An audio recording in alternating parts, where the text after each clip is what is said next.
I don't know if some of you can relate to that. That was a real big problem for me growing up because everything that was going on at home, I needed to get away from. And what got me away from that was sports. I was very athletic growing up. I was involved in football, baseball, track and field. I excelled in the field in the sports of boxing. I was rated number one in the country for 3 years, was headed for the 1980 Olympics, had a freak accident, ended my career. I was already looking at being a world champion. That was my dream. I don't know if you guys have some dreams? What do you dream of? Basketball. Basketball, what kind? Yeah. What you gonna do? What you gonna do with basketball? I'm trying to learn NBA. NBA Yeah. or European? Yeah. NBA? What do you think it's gonna take for you to get to the NBA? Still playing basketball, high school and stuff. You from a set? Yeah. What set? Huh? It's a lot. Watts? Okay, you think your set gonna get you to the NBA? Just ask. But that's some of the things that you have to think about. See, when I was growing up, my neighborhood was me. You know what I mean? Like I said, that freak accident, that ended everything that I thought I would fulfill in my dream, in becoming a world champion. You know what I mean? And then from there, what happened was I had to find something else to gravitate to take me away from all the madness and chaos that was going on at home. How many of you know about the madness and chaos that go on at home? You know what I'm saying? How many of you are drug addicts? Weed and drugs. The last time I checked, it was. How many of you are alcoholics? No? So, like I said, the freak out, I dislocated I was in the ring, my sparring partner hit my elbow and snapped it. That was the end of the story. But I'll get back to that later because I'm going to show you how that changed my life in the course of it. And so what do you think I gravitated to when I didn't have the sports? Streets, that's right. See, growing up, I never felt loved at home. I never felt accepted. I always felt like I always had to prove myself to my dad, you know.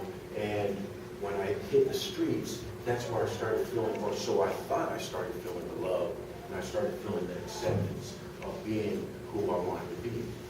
But in reality, it was a false reality. You know what I'm saying? And growing up, I always wanted to be belong. You want to be loved. You want to be accepted. How do you do that? You gotta give acceptance. You gotta give love. Do you think you get that in return? Not for good. Huh? What was that? Do you think it's a sincere love and acceptance? Huh? I don't really care about everybody. It's just my business. I know for sure it is. Okay. And that's what I thought. And I would do anything and everything that I needed to do to make sure that the big homie or the other homies accepted me. And as long as I did what was required of me, I was accepted. The first time that I didn't want to do what was required of me, it was an ass whooping. Can you relate? Yeah. In either case, I started smoking. That was my first drug, smoking cigarettes. That was my first addiction. Then it went to drinking. And then it went to smoking weed. And then it went to the other things. And at the age of 15, I became a heroin addict. Why? Because I wanted to be one of the big homies. Because see, to me, the big homies were the one getting the respect, right? They were the one getting the props, right? They were the one doing things, making them cheese, right? Having the girls, right? See, I wanted all that. So that's what I gravitated to, was the big homies. And before I knew it, I had a needle in my arm. And I was off and running down a pathway of twists and turns, a chaotic world. It just led me into places that today I look back on and I wonder why. Why? And it took me a lot of years, like I said, 30 years of being a dope fiend, being caught up in the gang lifestyle. 23 of them 30 years was spent incarcerated from the age of 15 up until the age of 44. I got 2.5 years out here on these streets. I got a total of maybe 10 years out on these streets. What do you think I know? You think I know how to live? Huh? You think? Not exactly. Maybe not everything. No, not everything. Because see, when I was your age, I should have been learning how to be responsible and accountable, how to get my education, how to hold down a job, how to pay bills, how to have a driver's license. How many of you have driver's license? How old were you when you got your driver's license? 16. 16. I was 46 years old before I had a first driver's license. That's how much time I wasted. And the thing about incarceration, how do you guys like being incarcerated? No, really. How many times have you been incarcerated? First time? Lucky you. Twice?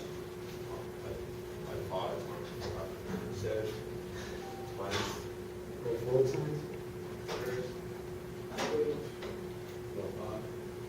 5. You guys like being incarcerated? Why are you incarcerated? Action. So what do we do? So what, you got caught slipping? So what do you do the next time? Do it better?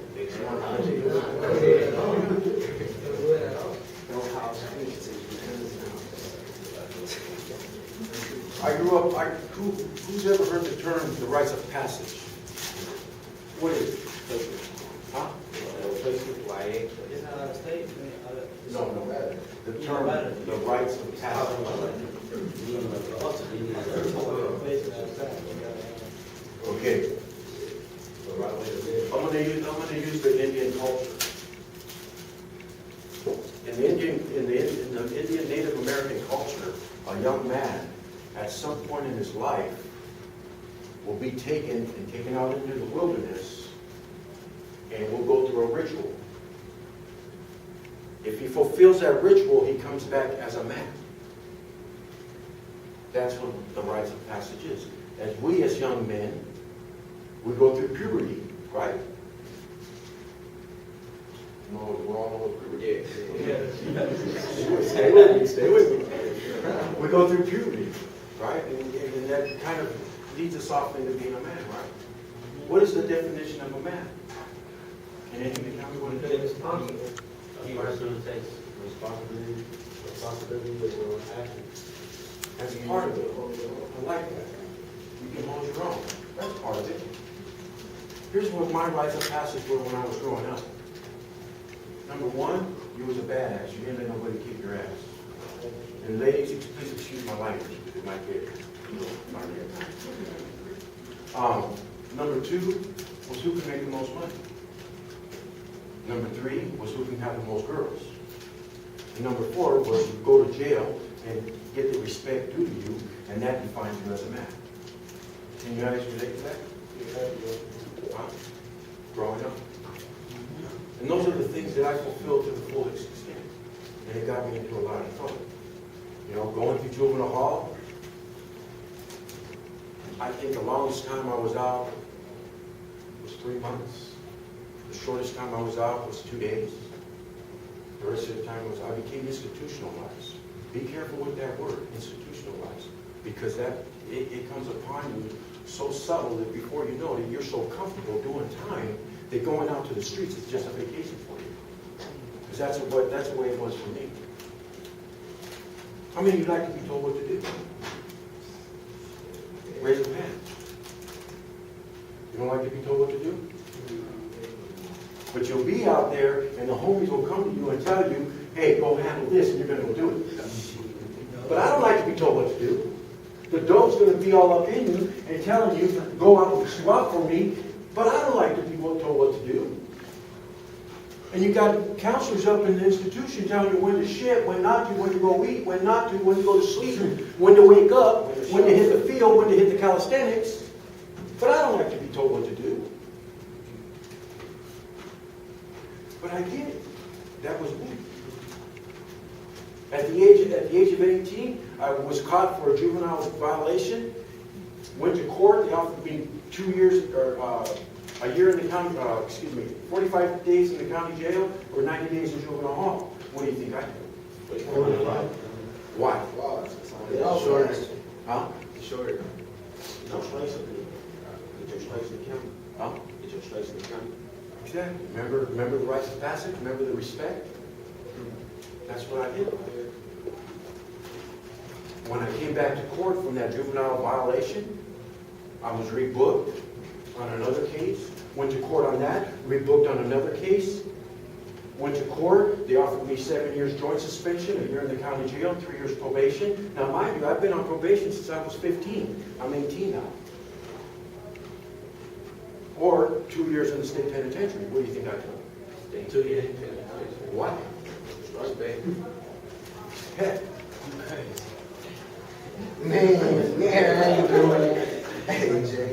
There, it's not happening. but that's the road you're leading on. If you don't change something today. I live by a motto each and every day. Today is the first day of the rest of my life. I can choose what I want to do with it. Today. Because yesterday I can't change. But today I can prepare for tomorrow. And that's how I live today. But again, I live by that rule. I want that respect as the big home. And I know a lot of big homes in all cultures. I've been to almost every state institution in the state of California. From Northern California down to Southern California. I've been to the SHU. I've been involved with race riots. And that there, fellas, that there is one of the sickest thinking process that I've ever been taught. That I have to judge a man by the color of his skin. And today, some of my best friends are friends of other ethnicities. Guys that I can go to at any point in given time and say, you know what, I got this going on, I got that going on, and they're going to sit there and tell me, okay, well, let's think this out. Instead of, let's go grab the strap and handle this.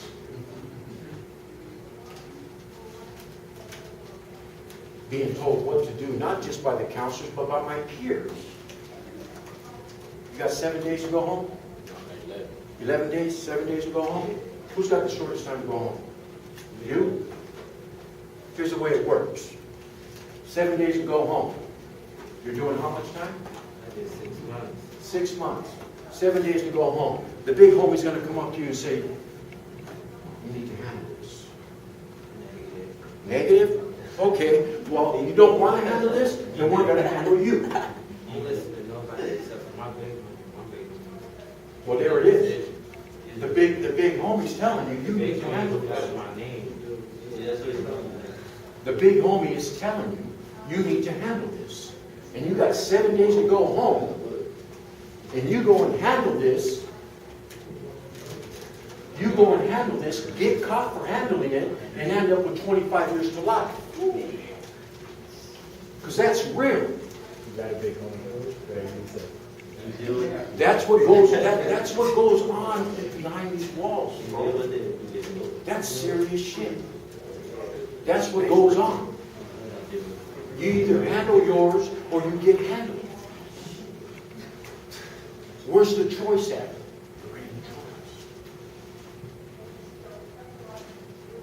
And that's what I learned. That they don't care about you, bro. They care about what you can do for them. See, I come out of a culture because I try to go up in the ranks in my institutionalization. I went from being from my neighborhood to being from a county to being from Southern California. I was a Sureño to the fullest extent. I worked my way up to what they call a camarada, which is the next step, or a step lower, before becoming a member of the Mexican Mafia. But before getting there, somebody pulled me to the side, my big homie, pulled me to the side and said, check this out. You ain't shit to us. You're just his foot soldier. You just money to him. Until you get that mark of that hand, You ain't shit. And he kept it real with me. And again, I have a choice. Do I want to ride in that direction, or do I want to ride in another direction? I rode in that direction. I accepted that. But again, I wanted to be accepted. I wanted to belong to something. It's all about acceptance and wanting to belong. Up until 2007, I was pulled over after clipping a female. I pulled over, got out the car, looked at her, "You okay?" She said, "Sure. This is exchange information." I said, "Okay, I'm going to go back to the car." The car didn't talk to me. And I'm going to go back to the car and get the information, and that's the last thing I knew. Next thing I knew, there was a highway patrolman sitting over the top of me, asking me if I was okay. Went to court, went before the judge. He looked down at me. He said, "Mr. Galvan, your bail set at $1 million. You're a 3-strike candidate, and you're looking at 25 years to life." I had to think now. See, I got 3 children. 3 children that ain't seen their dad in a number of years, though I've been in contact with them here and there. How many of you are fathers?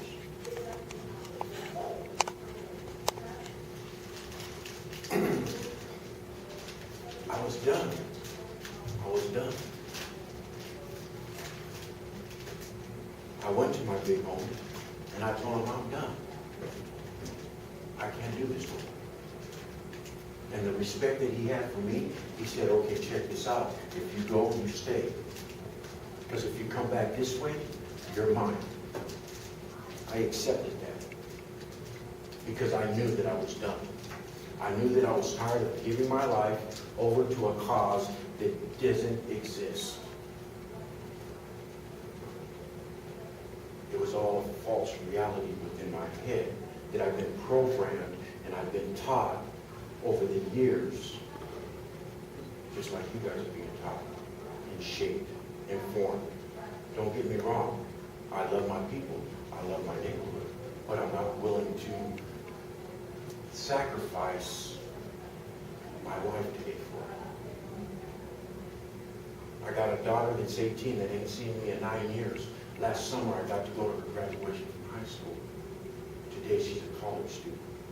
I got another daughter who's a meth addict, who will call me and say, "Dad, I don't know what to do." But I have the opportunity to give her the guidance today and helping her get to a place where she can be clean and sober. I got 4 years clean. I'll be 5 next in March. I didn't use no mind-altering substance, no movement-altering substance in 4 years. That's big for me. Today I'm a college student. I was a high school dropout. Today I attend a community college. I got goals today. And my educational goal is to get my certificates in criminal justice, and drug and alcohol, get my AA, and move over to university and get my master's in child psychology. I got goals today. I work with guys like you. I work with guys like Joseph and Trey who are addicts and want to better their life. I work in a treatment center also. I'm an artist. I do freelance graphic designing. I'm a tattooist. I don't think tattoos are bad, as long as they're done right. You know, one of the best artists I've ever met. Today I have the opportunity to sit with people like June Chu, who's one of the top artists in the world. I got the opportunity to sit with people like Cartoon. Any of you heard of Cartoon? He did. He said tattoos. That's right. I get to sit with people like that. I get to sit with people like Danny Trejo. Danny Trejo. I get an opportunity to sit with a gentleman by the name of Stephen Lucky Luciano, who was part owner of Famous Stars and Straps, with Travis Barker, who today has a clothing line called Young and Reckless, who's with Drama. You know, these are guys that I get to sit with today. Why? Because I chose to make different choices. Joseph lost his mother 2 weeks ago. I lost mine a month ago. And the greatest gift I could give her was stand at that hospital bed and hold her hand and tell her Mom, I'm okay. Mom, everybody's okay. You can go. That was the greatest gift I was able to give her. How many of you respect your parents? And what the hell are you doing sitting up in here? Accident? Not accident. We had a choice to take. The actions took. Yeah, We made the repercussions of our actions. You know, that's having respect for your parents. It is being there and helping them. Being there and doing what you need to do to be the person that they tried to raise. Do I blame the person? Do I blame my father for the way he raised me? I can't, because that's the way he was taught. Today you have an opportunity. You have awesome people that are willing to bring you up to you. This is my school right here. I don't care what they lost by this. Oh, well, where's the coach at? Right. It's about time. I love UCLA, and I hope to one day be here as a student. You know what I mean? That's part of my goal. And you guys get to come here and you get to tour the facility and you get to be around people that are willing to step out and help you be a better person. You know, the counselors that you have, I know they can be a hard ass sometimes. You know what I mean? Oh no, you soft as cotton, huh? But here's where it's at. I truly believe that this gentleman right here is going to help you do the things you don't want to do. Why? To help you get where you want to be. I didn't understand that. But today I do. And like I said at the beginning of this group here, just because you've been bad does not mean you can be great. I'm a perfect example of that. Joseph's a perfect example of that.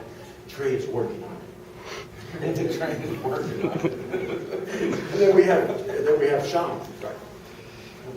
Sean back there, he's kind of like, don't do that to me. Here's another. Let me. How many of you got girlfriends? How many of you like girls? Girls, keep your hands down.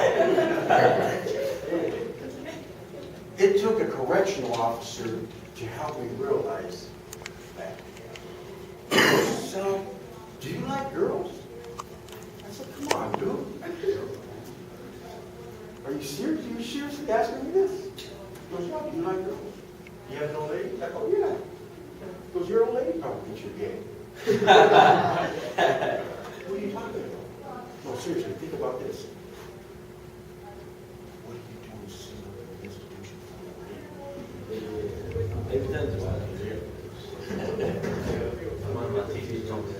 for? 23 years. You've been sitting up in an institution with men. You sure you like girls? But it's a reality. You know what I'm saying? So today, what I do is I reach out, I send a message of hope. And hopefully that you guys will see that today you can make something different for yourself. If you have goals, if you have dreams, they can come true. Just try not to hang out with cats like this. No, Joe, I love Joseph, and I have true friends today.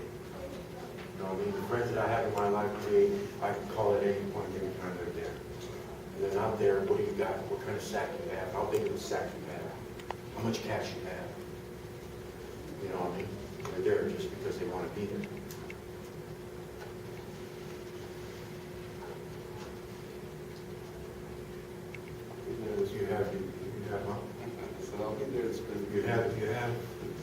You have an opportunity. Your education. There's so much out there for education. I am a member of Narcotics Anonymous. I have a spiritual connection with my God today, which is a great help for me. That may be kind of, well, what are you talking about? You talking about church? No, I'm not talking about church. I'm talking about spiritual connection. You know that little voice in there when they're ready to pick up that strap or that joint or ready to beat up this person, that little voice that says, well, should you? You know what I'm saying? It's real. How many of you are going to end up coming back? Keep it real. How many of you are done? You're not done? I'm done. Keep it real. I hope I'm better. You hope. What do you think's going to change that? I'm a gun person. I like guns. That's my deal. I love guns. Even if I'm not using them, I just like the operation of cleaning. And they got shooting ranges. They got the desert. Can't go on there. Got about 7 years or so. Pretty good. Ooh. You know, I'm a kid out of the body. Today I live in a city where we've got some beautiful beach town, and I'm learning how to surf. Go get down. A lot of you, boy, that used to take rocks and hit with a baseball bat, today is playing on a golf course. And I love it. Those are the things that I get to do today. I'm getting ready to jump out of a plane. Yeah. Skydiving? Yeah. And just Yes, but that's what I do. As Joe mentioned, he went snowboarding this past weekend. He took a group of guys out there. You don't have to be loaded or drunk to have fun. And one of the things, you think it makes more fun? Yeah, when you find yourself down at the end of the hill because you were so loaded, you end up falling and I've done that one. one. You know what I mean? It's way funner now. And here's the biggest lie we live with, coming up out of the sets and the neighborhoods. I grew up believing that that's the only place that I could be safe, that that's the only place that I could learn from. There's a whole wide world out there, fellas. The sky's the limit to you if you want to take it. You know? I live today, everything that you guys are thinking about doing, I've done.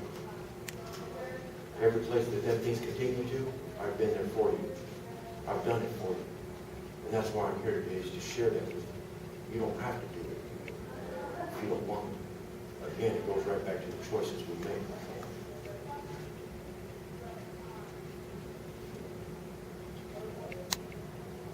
How many of you will come back?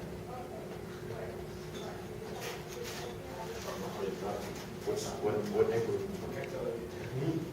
I stopped. Huh? I stopped already. You stopped already? Good for you.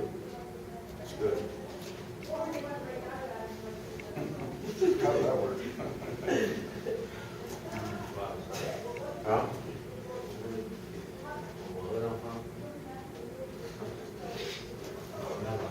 Carmela? Carmelitas, huh? My dad was from there. That's where my family was raised there. But again, it's one thing to love your people, it's another thing to kill them. You know what I'm saying? But I want to thank you guys for having us. Girls, thank you for having us. I really appreciate this. This is my purpose in life today, is to reach out to troubled youth as yourselves, and in hopes that the message we bring can bring life change to you. I hope something that was said today will do that for you. Thank you for having us.